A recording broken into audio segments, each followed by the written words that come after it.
Hi, I'm Bill Kristol. Welcome back to Conversations. I'm very pleased to be joined today again by Charles Murray, a scholar at the American Enterprise Institute, author of many important books, Losing Ground in, 1984, and The Bell Curve in the mid-90s, and Coming Apart about 4 years ago. Really, I would say, I'm not sure there's a social commentator who's written as many important books over the last 3 decades as Charles, so it's a great pleasure and honor to have you here. And you're going to explain the current moment, right? With that kind of introduction, I suppose I'm obligated to. Exactly, right. So this is the very beginning of August of 2016. Someone wrote something in the New York Times yesterday, sort of giving you credit for presciently seeing that the Trump or Trumpism, I guess, was going to happen. Did you see it, and what do you make of it? How do we understand? Well, I knew that we were going to have a problem with a white working class, and actually, I guess I'll blow my own horn and say in 1993 for the Wall Street Journal, I had a long article called The Coming of the White Underclass. And if you go back and read that, but this is not rocket science, it simply was the trend lines for out-of-wedlock births among working class whites at that point had been spiking upward. They were at about the level they had been when Pat Moynihan sounded the tocsin on black out-of-wedlock births in the early 1960s. And it did not take much foresight to see the same kinds of social problems were going to intend what was happening to whites. But where we stand now in 2016 is way worse than it was then. How do we get there? Yeah. Well, and explain maybe very briefly what is way worse. What indicators would you cite if I said, I don't know, the country seems to be in decent shape, for those of you who don't hang out in working class communities or who grew up in one but haven't been back to visit recently, you will probably be shocked. The reason you will be shocked is that a town that you knew 30 years ago, 40 years ago as a town of intact families and no more serious drug problem than some beer and marijuana will now find meth use is a huge problem and increasingly heroin use. You will find on the order of 18% of the single white males in that community of working age who are not even looking for work. That's a lot of people. You will see single-parent families all over. You will see children who are not performing well in school, who are delinquent. Basically, Bill, you can take all of the things that social scientists were shaking their heads over about the black inner city in the 1970s and 80s, and all of those things are happening in white working class America now. It's really, truly not only unprecedented, but it's of a different nature than the problem in the black inner cities for a very brutal reason. Blacks constitute around 12% of the American population. Non-Latino whites, depending how you define it exactly, but we're still looking at high 60%, around 70, a little bit lower than that. That's a group that's about 4 times as large as the black population, and when you get social problems of the magnitude that they now experience, you've got a crisis that dwarfs those of earlier decades. And it really is unlike the problems Italian immigrants had 100 years ago, and the Irish. You read about, there were riots and they had drinking problems and so forth. Yeah, and the reason it's different is that with those Irish and those Italians, you still had communities that functioned in terms of marriage, in terms of the norms for men working, in terms of taking care of your kids. Not that they didn't have problems. Italian communities, Irish communities, and for that matter, Scots-Irish communities, to get to my forebears, were often drank too much and men hit their wives too much, and there were problems. But the communities were functional in basic ways.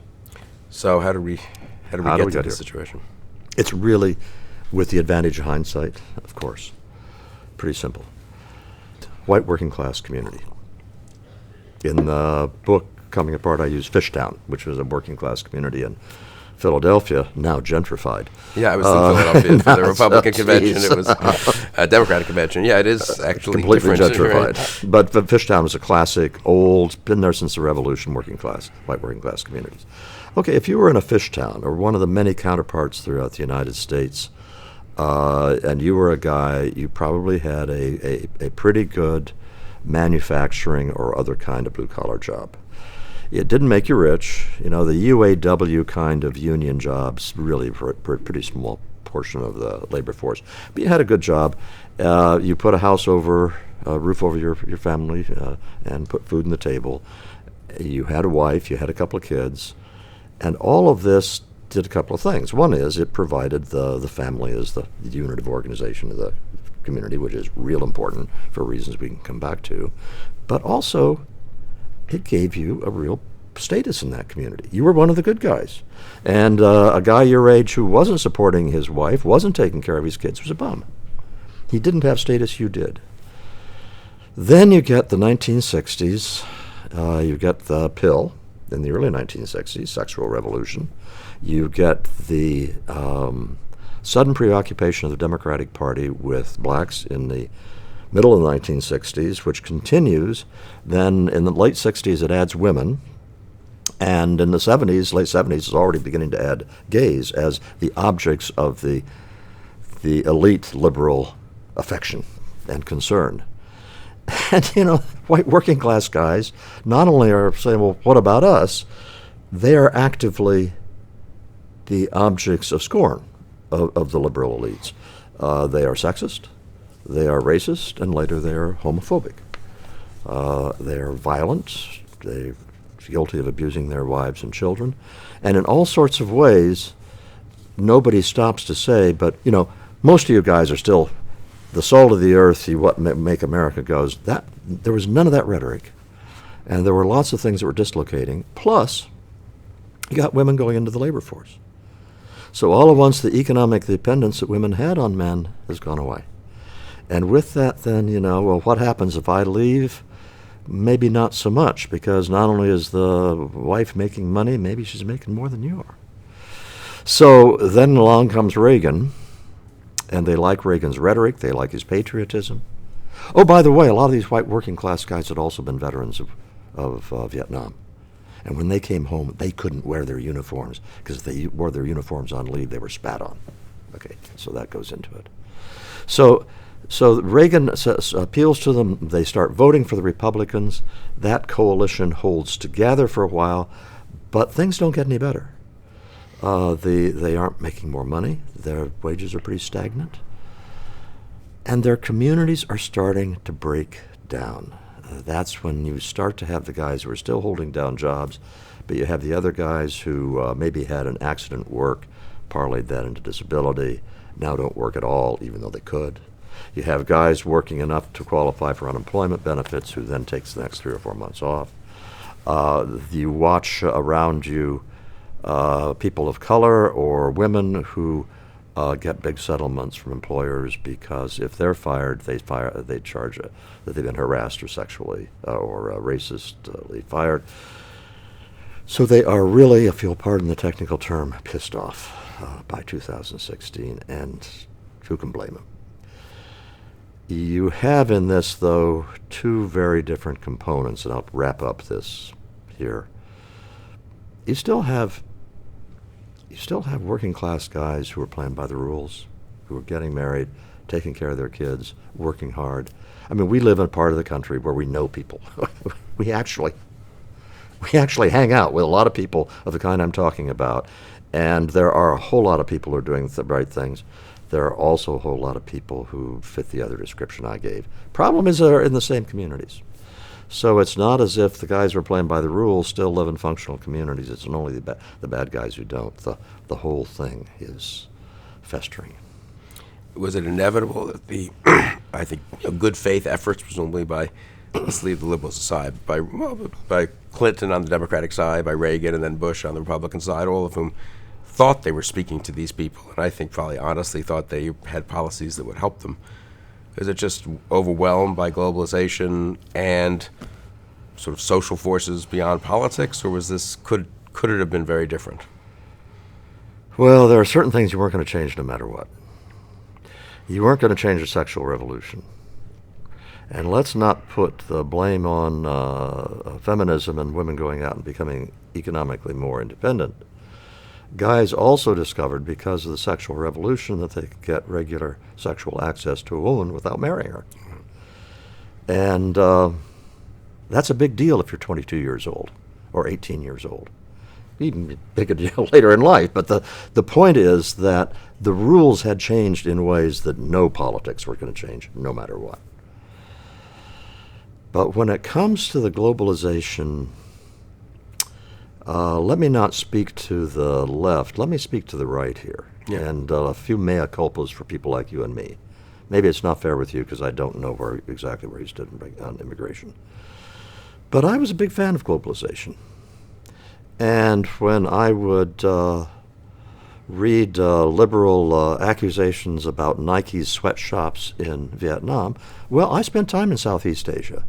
And I know very well that what they're calling sweatshops, in most cases, are the best jobs these people have ever had. And not only the best jobs they've ever had, offer the best chance for advancement, offer wages that are really quite good for the cost of living in those places. Best chance for their kids. Best chance for the kids. So I was very benign about globalization. And I didn't pay much attention to what large-scale immigration meant in the United States. I read the economists, and you know of many of them, who say, when you look at it from a macroeconomic point of view, the immigrants are a plus. They are not displacing Americans from jobs. That's actually, you're familiar with that literature. I am willing to believe on a macro sense they may be right. It is also true on a micro sense. There have also been many cases of guys who are making a decent wage as roofers and now can't make a decent wage as roofers because illegal immigrants are being hired by roofing companies at well below the rates, including payroll taxes, that have to be paid. That does happen too. And just because it's not a big problem when you take it in terms of a nice econometric analysis using the current population survey, that doesn't mean it isn't a real problem in communities. Another thing that's going on here is the social science topic, perhaps, that we least like to talk about. And that is the effect of ethnic heterogeneity on social trust. It was Bob Putnam of Bowling Alone fame who brought this to public attention in a lecture he gave around 2006. What he found, and what others had already found, he was bringing to public attention something that had been percolating in academia, is that even after controlling for socioeconomic status, ethnic heterogeneity destroys social trust. Social trust is really important.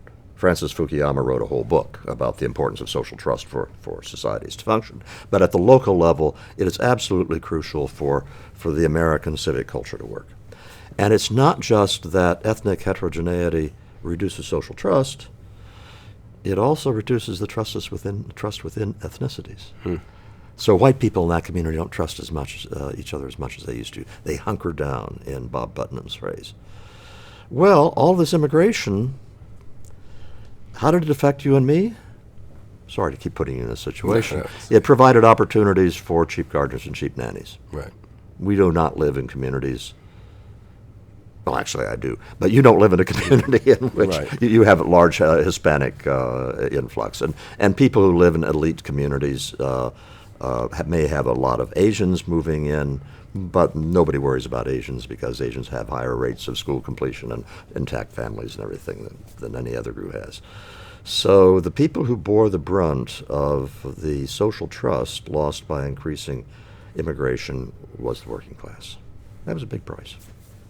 Yeah, on immigration, I was sort of liberal in the middle of the last decade. I sort of vaguely supported the Bush-McCain attempts to have a big immigration reform, but I was against the 2013 Gang of Apes. I had become convinced that the costs, both of illegal and I'd say big legal immigration, were pretty great. The social costs, as you said, whatever the net, economic things. On the other hand, would it make much difference? And that's what I guess I come back to. The flip side of it is, I mean, if you passed a dream conservative immigration, policy tomorrow, built the wall, no illegals, and fewer illegals, or illegals would only come when they really were no Americans to do the job, or however you'd want to, structure that immigration policy.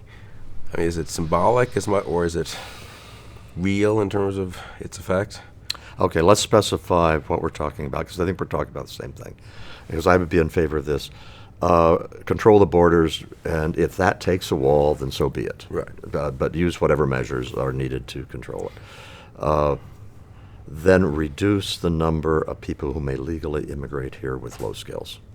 Follow the Canadian model, follow other models which say, essentially, immigration is to be to the benefit of the United States of America.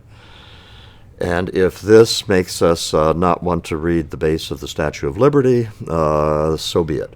The base of the Statue of Liberty about huddled masses was not part of the Constitution. Right. It is not a founding document. Right. It was a policy that worked for America in the late 19th century. That's right. Which incidentally was changed. Yeah. It was not the policy of America from 1924 to 1965. And some would say it worked pretty well. The point being this, that we just simply shift our attitude and say we are going to look out for Americans first. And we're especially going to look out for working class Americans. Now, having said that, and let's suppose that we manage to achieve all that. Will it then be the case that you have all these guys go out and take these jobs that may pay $15 or $17 an hour, but involves doing agricultural labor? It's hard for me to see that happening. Right. Because even right now, the stories are rife of the jobs that American won't take. These are not made up. If you go to any employer of low-skilled labor or even medium-skilled labor, they will tell you horror stories about trying to keep their payrolls filled with the kinds of skilled people they know. And they will also tell you horror stories about they hire a guy. And let's remind people who may have turned in late, we aren't talking about Latinos or blacks in the inner city. We're talking about white-bread, American, non-Latino males who take a job and they can't show up on time. They take half-hour toilet breaks frequently. They don't do a very good job when they actually do work. And eventually they're fired. And when they're fired, they are filled with indignation that the employer would throw them out when they were they're doing a good job. It's not just that they don't work well. There seems to be a kind of inability to take responsibility for the fact that they failed. And this is very common. So would it make it any better if we had that kind of immigration policy? I think so, but I think it would be at the margin. And I think that it would take something more dramatic than that to restore anything like the work ethic and the cultural expectations that we had 50 years ago. I take it you would say the same thing about trade. I mean, Trump has made a big deal of trade policy, and it's resonated more than I would have expected. It's not been historically a winning issue in America. The protectionist attempts, rhetoric of way back, Gephardt and Buchanan, and a lot of people in both parties have tried it and never quite succeeded. There's always been some sentiment that way. I think I underestimated. I'm just talking to people out on the campaign trail a little bit, reporters and stuff. The trade lines in the speech get huge applause. I mean, I don't know that it's empirically true that it makes much difference. And again, it's very hard to imagine a world in 2016 where we're putting up much in the way of trade barriers, honestly. This is where I'm going to stand at the barricade, because I'm willing to say I'm with the idea of restricting low-skill immigration, severely restricting it.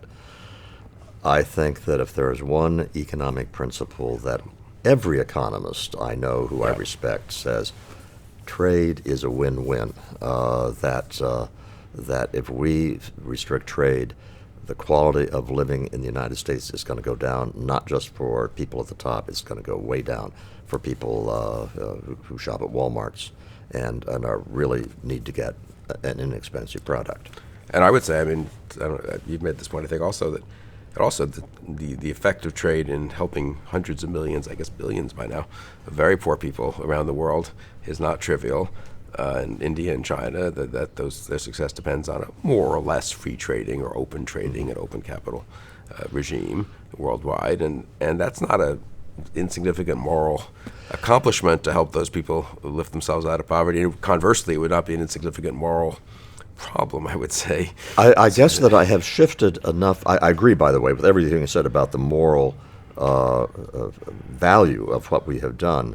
I would be more sympathetic to say, yeah, but I'd like to make sure we're okay in this country with our workers, our low-income people, if I thought trade modifications would do that. Yeah.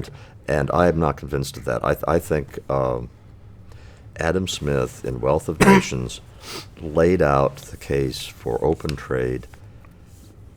I don't know of any effective refutation of that by anybody. I don't know of any serious economist who doesn't see that as pretty much as valid now as it was in 1776. Yeah, so that's interesting that you would distinguish immigration and trade. So those issues are often lumped together, and I mean Trump himself does, and on the counter-Trump side, people lump them together as kind of examples of responsible. I think it's an empirical matter. Yeah, I think it's way easier to demonstrate that there are no significant harms that free trade does to low-income American workers, whereas the attempts to demonstrate that large immigration doesn't hurt low-skill is a lot dicier. and the cultural effects of large-scale immigration Are the way cultural different, effects too. of shirts being made in China are presumably Exactly not very right. great, whereas the cultural effects of people not speaking the language and tensions between communities and stuff are. No.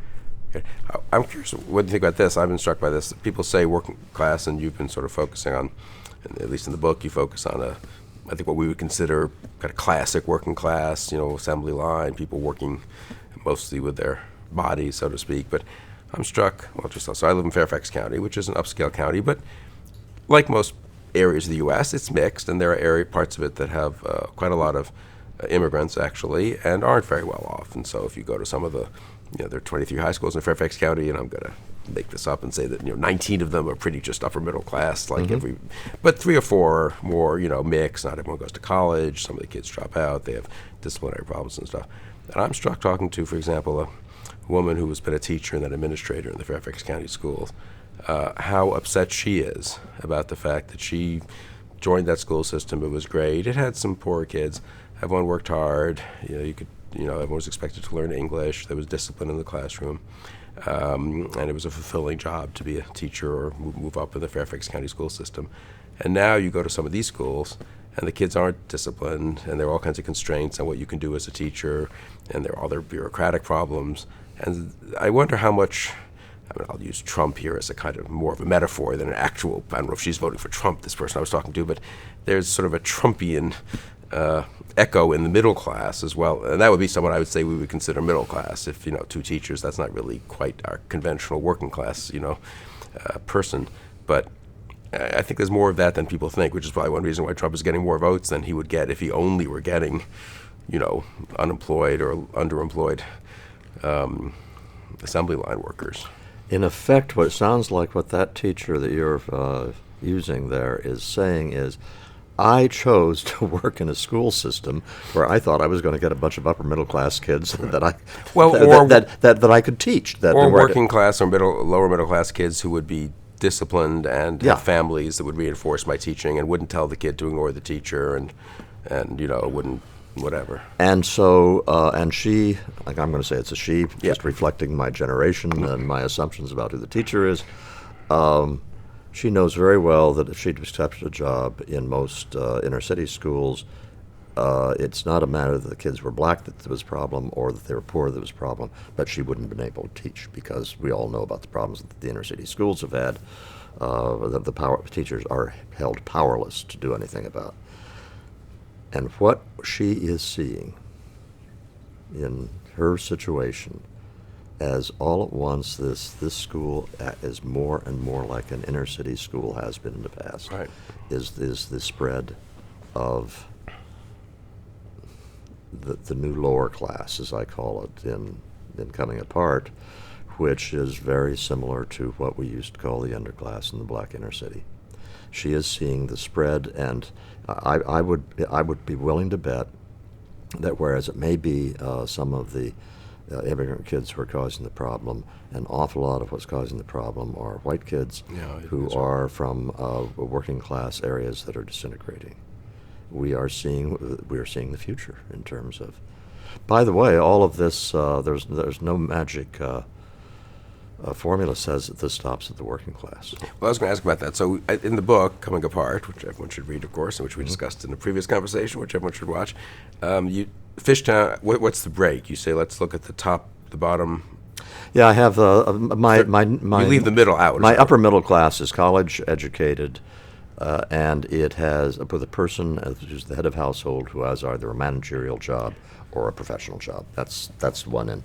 The other end is a couple who has no more than a high school education, and if anybody's working in the family, it's no more than a blue-collar job. And what are the sort of rough numbers on each of those it's categories? Oh dear, asking me numbers from a book I Quarter, published 4 quarter. years But I ago. mean, I remember- Yeah, we're talking basically on a quarter and a quarter. That's what I remember. It's 20 and 30. So half of America's in 20 on between. top, 30 on the bottom, and the other 50 in the So middle. it's kind of an important question, what happens to the 50 in the middle? Which I- you've obviously if both there are a done whole bunch of graphs read some work on and thought about, right? I mean, Yeah. it would make a big difference if the 30 in the bottom were constrained. If 30 is bad, but if 30% of the country's having trouble and 70% isn't, that's one thing. If the 30% is spreading to 40 and 50, that's a very different situation. Well, I you had, know with what I mean. all of these graphs that I published in the book, I had 2 lines, and one was what was defined as the upper middle class, and the other was the working class. I also plotted, what about the middle 50? Right. So I have all those graphs sitting in my computer, and they were pretty boring in that they were exactly in the middle. So that if the working class was going down like this and the upper middle class is sort of like this, the middle class is going like that. There was deterioration in the middle class. And the deterioration was the same kind of a drop down in marriage and an increase out of the workforce. And you have to think about all of that in terms of what is coming down the pike with the middle class with regard to the availability of jobs, which is that we are looking over the next 10, 15 years to a massive hollowing out of jobs, and not just in the working class, but in the middle class. Why? Artificial intelligence has finally started to live up to its hype. Now, there are all sorts of ways in which IT has already supplanted white-collar jobs. I used a travel agent all the time in the 1990s because I traveled a lot. And I'm sure she made quite a good living. I also am quite confident that her IQ was just fine, and I wouldn't be surprised if she had a college education, so she made a good living. She was doing a job that required lots of judgments, lots of ability to research various alternatives, and she was earning her money. Around 2003, when Expedia got pretty good and the United Airlines website got pretty good, I gave up using a travel agent. And the actual number of travel agents, I looked it up because I was struck by that, and it indeed has dropped, I think, by more than a third since the turn of the century. But the real big news is this. Are you familiar with the Japanese game of Go? Slightly, very slightly. Okay, so you know the chessboard is 8 by 8, and each side has 16 pieces, and the pieces move in a defined way, and it's all very linear. If, then, if, then, if, then. And so, in fact, it took them a long time, but they made really good programs to play chess, and now you can buy one for $35 that can beat the world champion. Fine. Go is on a board that is larger than that and has nodes on it. I'm not sure the exact size, but even small increases produce exponential increases in possibilities. And you just put pebbles on these nodes and different colored pebbles, and the object is to encircle, and it's all very intuitive. So a great deal of intelligence is needed to play Go, but it's way different from chess. And the assumption last year was that it would be another 10 years before a chess program could a program could beat Go. This spring, a program was developed by a subsidiary of Google, who else, that beat one of the leading Go players 4 games out of 5. And the reason why it's worth telling this story is that they didn't teach the program how to play Go. They taught the program how to teach itself to do things. And so what they did was feed the program a couple of thousand games that had been played of Go by senior players.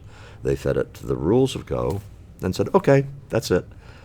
Thereupon, the program proceeds to play millions and millions and millions of games of Go. and learn from them. And, if I make this move, that out of the 75 million games that I've played, it has this effect on my probability of winning or losing. And you just keep building that up, and the result is it plays world-class Go. That algorithm that says, just let the program teach itself. Imagine applying that to medical diagnosis. Imagine applying that to all sorts of things. And imagine analogous kinds of programs in AI and all sorts of jobs that are currently held by people who make a fairly limited amount of judgments, but demanding judgments, are going to be replaceable by a computer program within that not long period of time. I guess the conventional we've been saying that for 200 years. Right, and they'll produce, other jobs and more leisure and so forth. But I can't tell you how often I hear that. Well, because they have the advantage of having been right for 200 years. For 200 years, people have said, "Oh, look, we're going to automate the mills, and we lose all these jobs," and of course, other things rise up.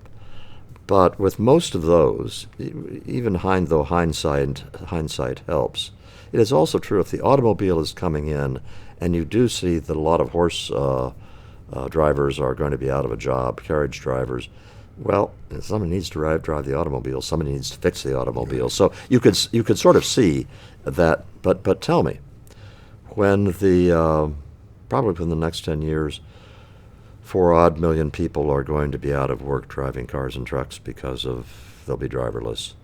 It's a whole lot harder to see how that spins off jobs. And as you look at the developments at Google and Apple and Microsoft and the rest, we've had wonderful new capabilities that really have not generated very many jobs. Right. And I think basically you're going to make out like a bandit if you have an IQ of 135 and above, and otherwise things are looking pretty grim. Or if you are very conscientious.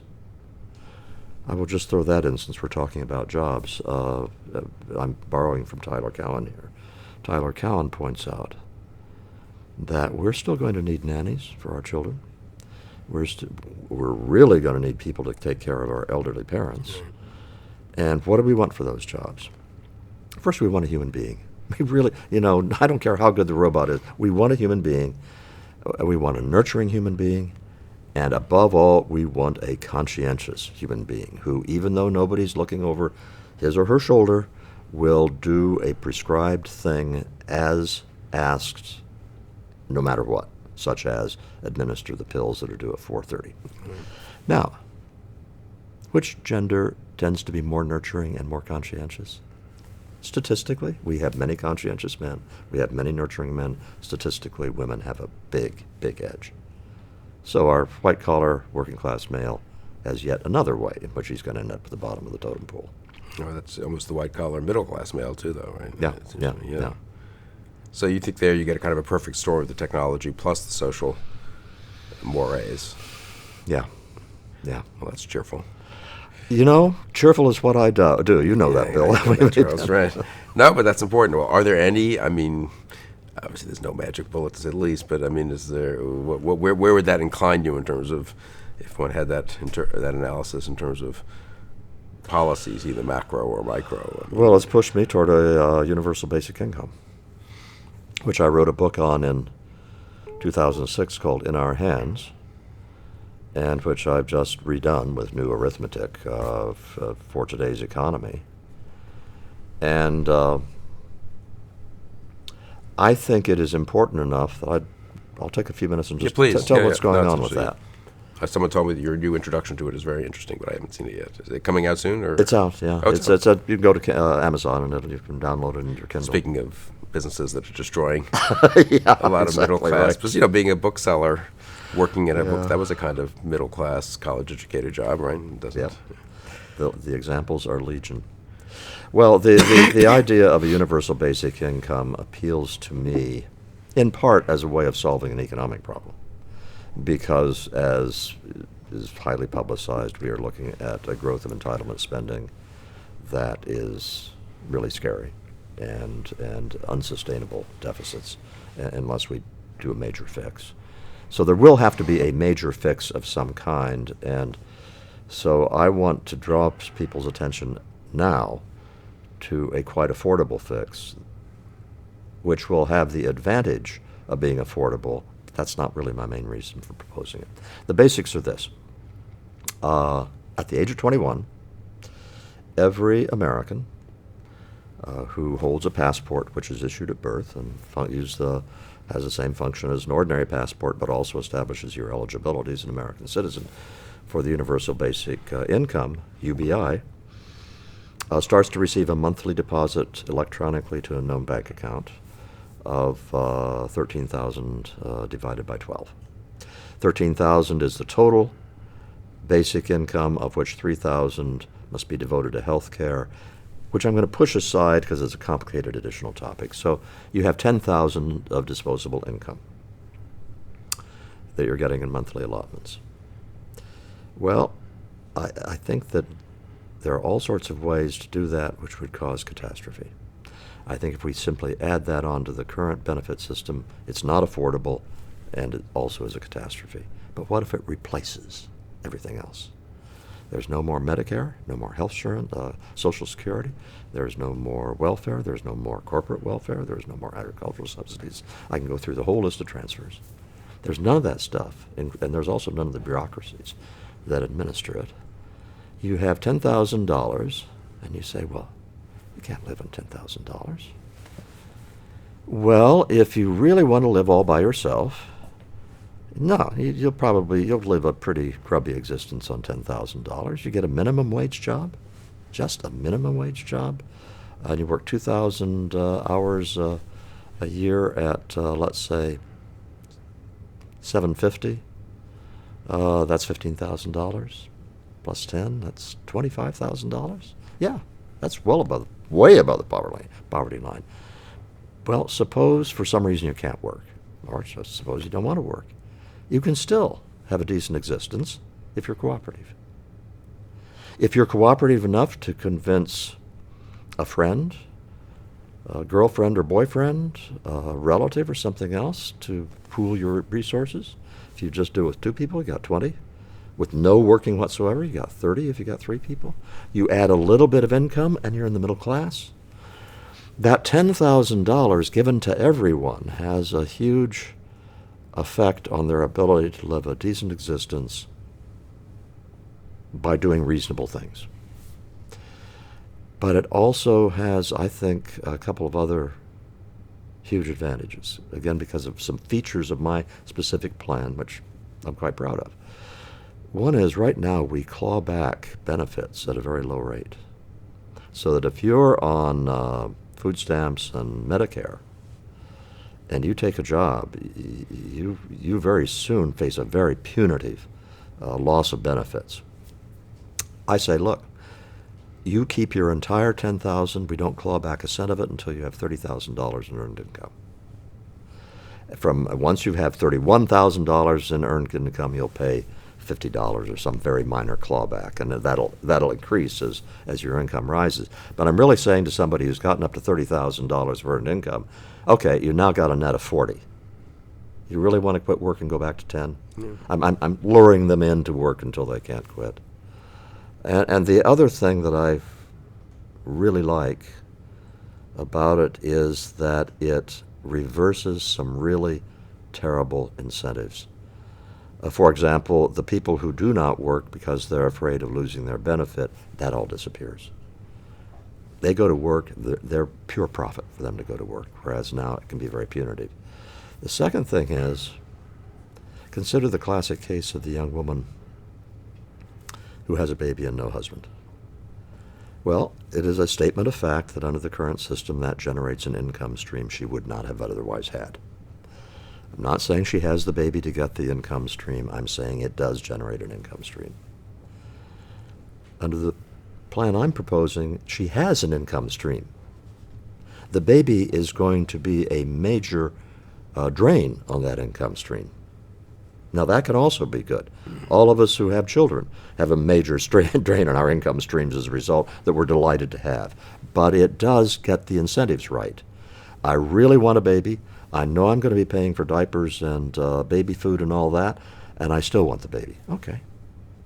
But if you got the income stream, And you say, gee, do I really want to spend it on those kinds of things? Or do I want to spend it on some more education or better clothes or something? That gets those incentives right. And I'll add one other incentive it gets really right, which has to do with men who walk away from their children. I am not a big fan of demonizing single women. I understand all the reasons we want to hesitate at that, even if we think the women have made a wrong decision. I don't see a thing wrong with demonizing single men who walk away from children. I'm very easy with that. Well, we have child support laws in place. We have DNA such that all you need to get is a swab, and you can have absolute certainty of paternity. And we've got an electronic bank account known. All the judge has to do is garnish a certain amount of money from the man to support his children. You think that will get around? You think other men will know that that's happening? You think that maybe that just might make them think twice before they father a child they don't plan to take care of? I'm quite enthusiastic about those incentives. Could it happen? I think part of it could. I mean, the Medicare stuff strikes me as hard because the medical thing is hard. Because people think that's a separate category. Yeah, and you know where I'm willing catastrophic costs and so forth. Where I'm willing to compromise is in the medical side. I mean, the reality is we run an idiotic medical system, and part of the things I go through in the book is to point out to people: do you realize that the costs of ordinary medical care, the kind that are 90% of the reason we go to doctors, should have been going steadily down over the last half century, the same way that the costs of everything else have been going down? But because it is sui generis in so many ways, I'll say, okay, let's put aside medical care and talk about the rest of this. But I guess I want to add on to this kinds of specific benefits I've talked about, something that just might make a difference to white-collar guys who can't get jobs and to a changing job market. It has a good chance, and I will express it that way. I can't be sure. It has a really good chance of revitalizing America's civic culture. The idea is this. You have people who are not going to use their money wisely. We all know that. And they're going to smoke it up or drink it up or whatever. And so it's going to be the 18th of the month, and they're down and out. Well, how are they going to survive to the end of the month? They got to go to somebody, but there's no government agency to go to anymore. Those are all gone. So they got to go to the boyfriend, the girlfriend, the sister, the brother, the relative, the friend, or whatever. Church or the church. Local, In each of these cases, the situation has been fundamentally changed. Right now, that person can present himself as being a helpless victim. So many strikes have gone against me in life, and much of which may be true. But when there's another $800 hitting the bank account in 2 weeks, the dialogue changes. We're not going to let you starve, but don't tell us you're helpless. You aren't helpless. We know what your situation is. It's time for you to get your act together. And now take these kinds of interactions and multiply them by tens of millions. And think of all the ways in which if there are not government agencies to do things, that philanthropic efforts which have been diverted away from those, as we know from scholarly work, they have been diverted away. What happens if they are diverted again? And we get to the whole issue of my own very deep belief that human needs are solved best at the lowest possible level, that the government is a blunt, extremely inefficient method for dealing with human needs, that American history is replete with real brilliance in our ability to use civic culture to meet human needs. So that's my baby when it comes to trying to solve some of the problems that I've been talking about. That's good. You know, for me, what's most striking and I guess depressing about the current moment with Trump and Trumpism is I had sort of high hopes for the Tea Party and for the revival of a kind of appreciation of constitutionalism, limited government, kind of Hayekian understanding that central planning didn't work. People didn't read Hayek exactly, but there's a sort of instinctive, I think, sense of that the modern nanny state, welfare state, administrative state had all kinds of perverse, bad effects, both in terms of actual policy outcomes and in terms of citizenship, as you were just talking about. That seems to be getting more and more currency, I would say, over the last several years in both scholarship and a lot of popular kind of discussion, really. Trump does not seem to embody any of that, though. So the populist movement just went in a very different direction. I don't know, did you expect it? Do you have an account of it? I was smiling because I was exactly the same place you were. I loved the original Tea Party movement. I loved the saying, let's put social issues aside. Let's just agree on limited government. I loved the energy and the enthusiasm. I really thought that we might be in a situation where we have a change in political culture that really cements a lot of the founders' ideas about how government works. So what went wrong? And I guess an awful lot of people who have voted Republican never were part of that. They weren't part of the Tea Party. They were voting Republicans because essentially the Democrats dissed them. Not only didn't do anything for them, but in addition to that, dissed them and condescended to them. And the Republicans didn't. But then all of their grievances, the Republicans don't seem to be paying any attention to. In part, unrealistically, because the government, they don't have the presidency, and you can put bills on the president's desk, but it's not very useful exercise if they aren't going to pass.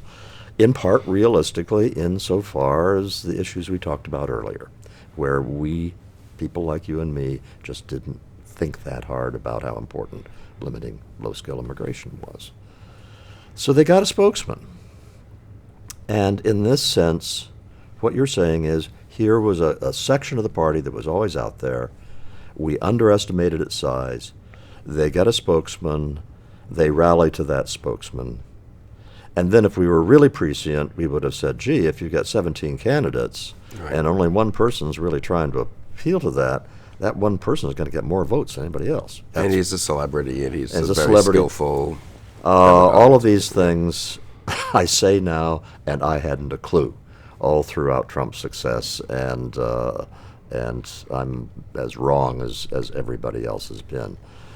What is scary is that it is so opposite to the whole notion of just leave us alone to live our lives as we see fit.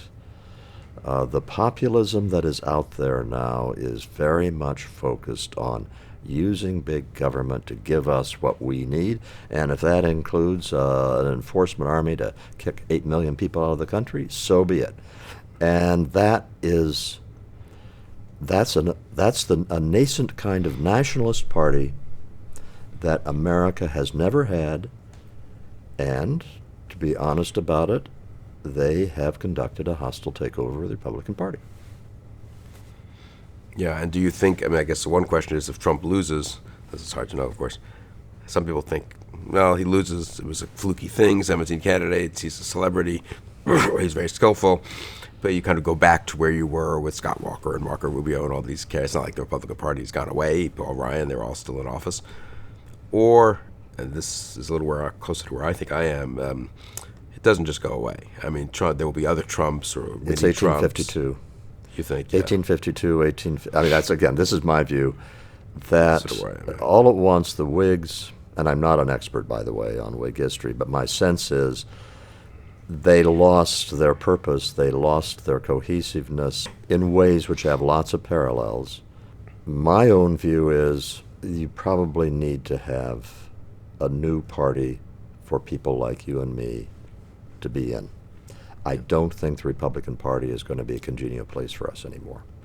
Because it will be a nationalist, populist, non-limited government, non-rule of law party. Well, point number one is, Bill, that as you know, I am the world's least qualified political analyst.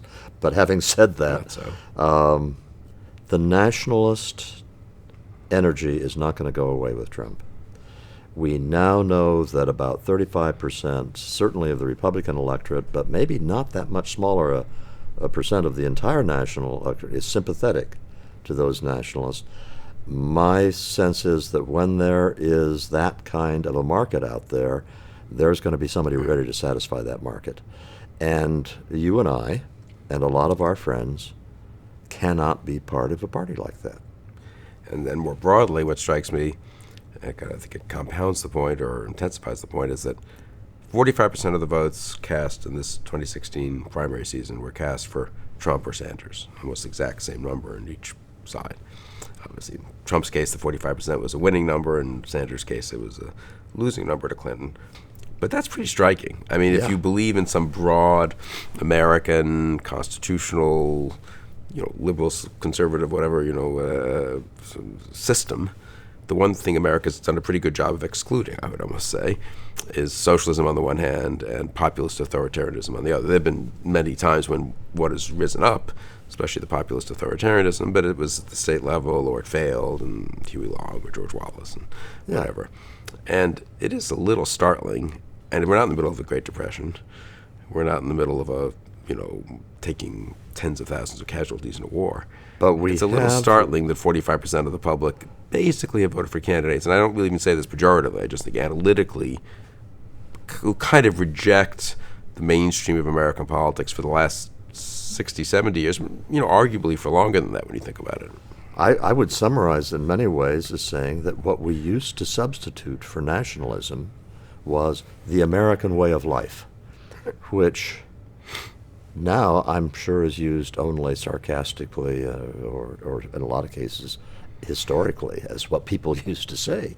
But it was 60 years ago. The American way of life had meaning, and whereas there are lots of different meanings that could be assigned to it, a great deal of it had to do with the dignity and importance of the common man, and the dignity and importance of the family, and that if you did a few basic things in the United States, you were as good as the richest man in the country. And that was really believed. The idea that you weren't supposed to be upper class. America doesn't have an upper class. We have regular Americans and people who pretend to be an upper class, like the New York 400. They're the anomalies. That the real American rich people are out there in Cleveland and Des Moines and Topeka and so forth. And they have companies, but they're members of their lodges and they engage in the community activities. The American way of life, which is distinct from the American dream, which is upward and onward, but the American way of life was our nationalism, and it no longer is. Oh, that's interesting. How much of it is actual facts on the ground don't support, if I can put it that way, the American way of life anymore because of challenges in wages, because of family decomposition? There's just, more of the country is unable to say this is the America we live in. And how much of it is people's attitudes somehow being, I don't know, unrealistic? I mean, you could say, it's kind of spoiled. I mean, with Sanders promising free everything and Trump promising, in a way, a version, I would say, free everything, build the wall. Sort of very simplistic policy solutions, to say the least. I mean, what does it say about our public culture? I mean, does it say more about the reality of America, or does it say more about the psychology of Americans, I guess? I think it says more about where America is on its trajectory. And here I have been seeing recently a whole bunch of parallels. I'm not alone in seeing these. A whole bunch of parallels between the United States and a mature civilization that's on the downhill slide. And just to name a few of them, it is really true, historically true, that what made America exceptional and made it possible for us to call ourselves the land of the free really was the original Constitution with its enumerated powers and the rest of it, which really was operative for all practical purposes up until 1937. And from 1937 to 1942, a series of Supreme Court decisions did not incrementally change the Constitution. They explicitly said, we will henceforth interpret these age-old precepts differently. There are no more enumerated powers. There's no more requirement that Congress make spell out what it wants in legislation. It can give authority to regulatory agencies, and so forth and so on. That's one thing that changed. And so America from 1943 on, let's say, was prospectively pretty much like every other Western democracy. It took a long time for a lot of these constitutional changes to be realized in practice, but that was going to happen. Then you had the creation of a real, honest-to-God new upper class, which is also characteristic of mature civilizations that have evolved into a layer cake. In our case, the layer cake was driven by a few good things, such as giving people of all abilities a shot at a good education. That's a good thing, but it also tends to create a new upper class, which a number of us have commented upon, and now exists as a class that sees itself as better than the rest of the country, better able to make decisions for the rest of the country, and also enjoys a culture of their own. Another sign to me of a country in decline is an upper class that no longer sets the standard for the rest of the society. It's whether it's Roman civilization or Victorian England, the new upper class, they were the ones who said this is the way decent people are supposed to live, and it should embody virtue, and the new upper class saw it as their responsibility to live that way themselves, to say that's the way that you ought to behave. We have none of that. We have what I like to call ecumenical niceness as the code of behavior of the new upper class. And then you have, just in case you aren't clinically depressed yet, Bill, you're doing a good job, really. You have Mansur Olson. And Mansur Olson, who taught us, elaborating on the Federalist Papers and faction, that advanced democracies develop institutional sclerosis, that there is an asymmetry between the ability of a small group of people who want to use the levers of democracy to carve out a special interest, and the ability to organize a large number of people who don't really want that but don't care that much. And what we have had in the United States of America is the accumulation of hundreds of thousands of things that are locked in. And the reason Mansur Olson called it institutional sclerosis is it clogs up the arteries. And there are lots of reasons to believe that government right now is really deeply clogged up. I'm reminded of a saying of Irving Kristol's that I cherish and repeat to myself like a mantra on occasion. I was talking to Irving about this, and I'm sure he said it to people besides me. And he said, yes, the country's going to hell, but it will take a long time, and we can enjoy ourselves in the meantime. Yeah. But that's pretty much where I feel right now. Well, that's encouraging.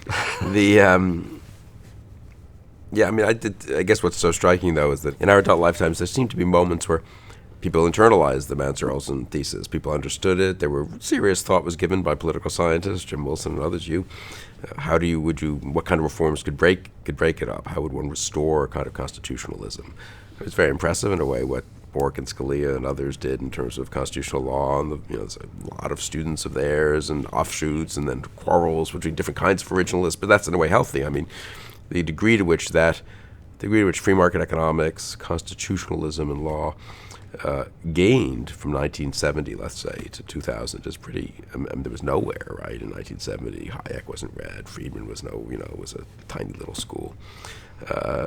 Your work didn't exist yet, so one had the thought. I guess I had the thought that these are deep trends that it's hard to fight, but there seemed to be quite a lot of intelligent and sort of impressive reaction against them, intellectual reaction, and to some degree political reaction. Paul Ryan is someone who studied some of these things and thought hard about how do you take it. But what have we done? But what happened? For that matter, take one of the key things about the administrative state, which is that the courts have explicitly said they will defer to the judgment of the regulatory agency in complex cases, because the court is not expert in this, and so if the regulatory agency says this is the interpretation, they will tend to defer. It's known as Chevron deference, and there was a case brought which challenged a core component of Chevron's efforts.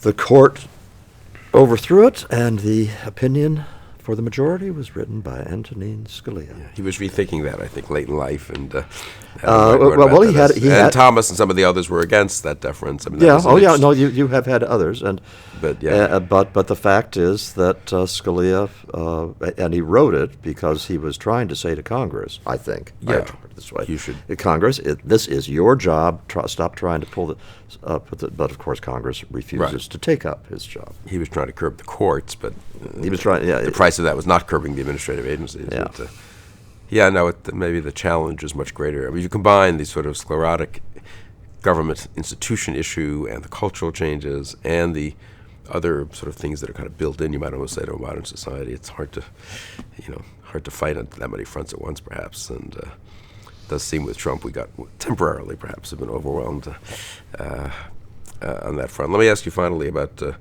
Bell Curve, extremely impressive and interesting book. I guess your most controversial, and that's saying something. 20 years ago, I think, right? Yeah, 22. How does it stand up in your opinion? I mean, particularly on this last topic we're talking about, that really foresaw by raising this issue of IQ that no one wants to think about, I don't know what the right term for it is exactly, meritocracy, or sort of the layer cake, or whatever, the way in which good intentions and good policies that we would probably defend, letting people into universities based on merit, not on birth and not on family name and so forth, and then people marrying each other from those universities, which again is fine, and you can't very well object to it, and their kids then going to those universities, and given how much of IQ is hereditary, and given that the environment those kids are going to have is better anyway, because the parents will. It's a very good summary you're doing of the book, Bill. Is that okay? Well, no, but this is all aside from all the scientific work you and Richard Herrnstein did on the actual IQ question. But I mean, so 20 years later, is it more that way? I mean, is there anything you missed? Is there anything different that you would say? I think that when Dick and I predicted the emergence of a cognitive elite, I don't think anybody would say we're wrong at this point. And that was a term those guys used cognitive term elite back in 1994. That is really early. Yeah, and so people don't realize that I recycled, in the first couple of chapters of Coming Apart, I recycled the material in the Bell Curve on the development of this cognitive elite. I said I was doing it in a footnote, but none of the reviewers of the book noticed because nobody really read the Bell Curve. The interesting thing about the Bell Curve, I will say very quickly, is there any scientific assertion in the Bell Curve which has been overturned? The answer is no, and because we were so extremely cautious. But the Bell Curve is going to become relevant again for a reason that was not the Bell Curve's topic, and that has to do with group differences. Because the genome has been decoded, we are now identifying specific single nucleotide polymorphisms known as SNPs, which are the thing that determine differences. We've identified hundreds of those related to educational attainment, which of course is a proxy measure for IQ. We're learning lots about the genetic determinants of personality characteristics. We're learning lots about the physiological differences between men and women and cognitive differences and the rest. And the short statement is, and again I stress it's not the topic of the Bell Curve, but it's what created the controversy about the Bell Curve, that we are going to, we, the geneticists, which do not include me, are going to unravel this story over the next 10 years, to a large degree. Well, the picture won't be complete in 10 years, but the progress in doing it is exponential. They have extremely powerful new methods of doing it. And for those with eyes to see, it is already quite clear, which should be obvious to everyone and it should not be scary to anyone. Groups of people are different. I'm not talking about whites and blacks. I'm talking about Welshmen and Irishmen, for heaven's sakes. I'm talking about French and Germans. That there are all sorts of ways in which groups of people who have been identified sociologically or anthropologically as groups are also different genetically, and they will have different outcomes in life for reasons that are genetic in origin and are not the fault of the unfairness of society, and that goes in spades for males and females. All of this runs against the prevailing, it's more than political convention, it's dogma.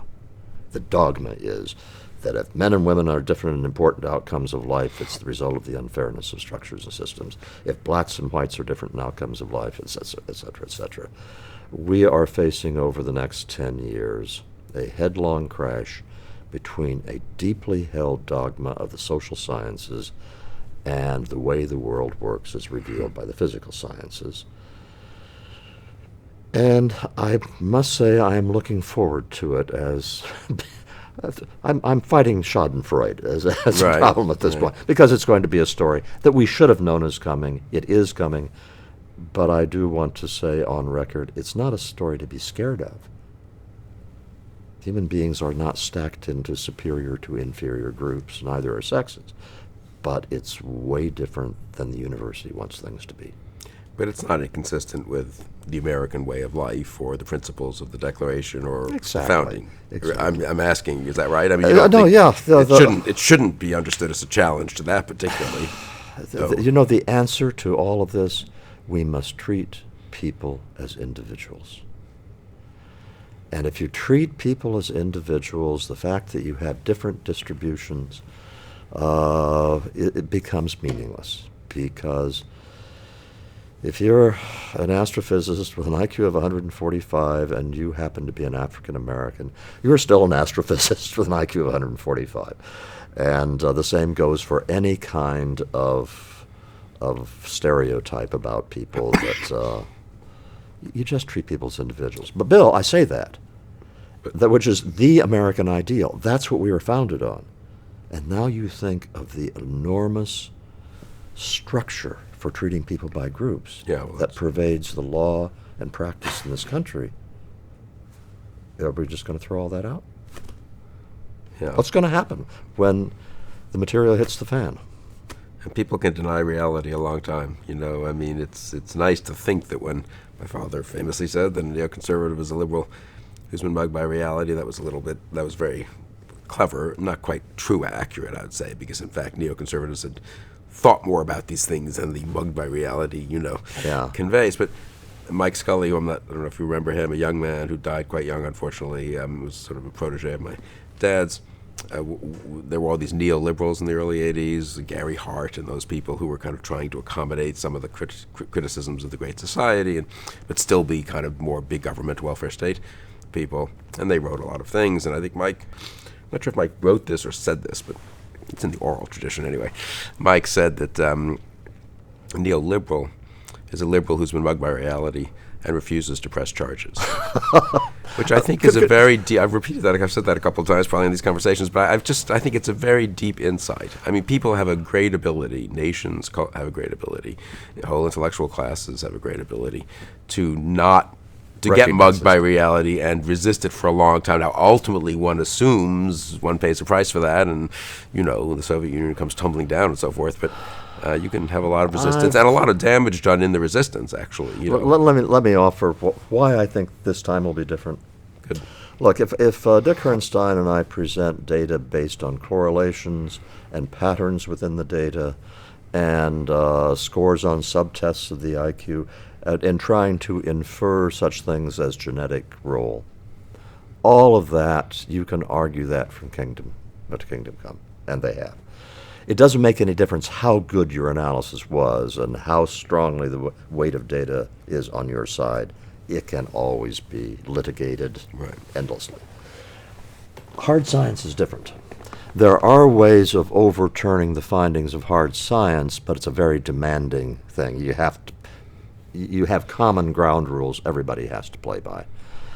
At this point, they are able to predict about 10% of educational achievement purely on the basis of specific locations within the gene. And we're at the very bottom of this curve. What happens when you can explain 30%, 40%? How do you argue against that being true? You can't do it the same way you can argue against social science data. I take your point about people resisting to extraordinary lengths. This is going to be a kind of challenge they have not had to face before. And I think that cognitive dissonance is going to come into play here too. Right. Because I think a lot of the academics who have asserted they believe X about a gender topic or a racial topic or whatever already don't believe it. And this is going to cause a cognitive dissonance problem there too. That will be interesting. And we'll have to have a conversation about that. When does this sort of, it's hard to tell, of course, but is there inflection point, do you think, when, I mean, are we talking about something that's 2 years away or 10 years away? I'll be serious. I think that 3 years. Really? That we will know so much in 3 years that it will then start to seep into the mainstream media. I mean, it's already out there. But of course, nobody has to pay attention to it yet. But I follow this literature closely, and hardly a week goes by that there's not a new thing being published. I think it's only a couple of years away. Well, we'll have to have a conversation about it in less than a couple of years. That will be even. fun. That sounds great. Thank you, Charles. My pleasure. And thank you for joining us on Conversations.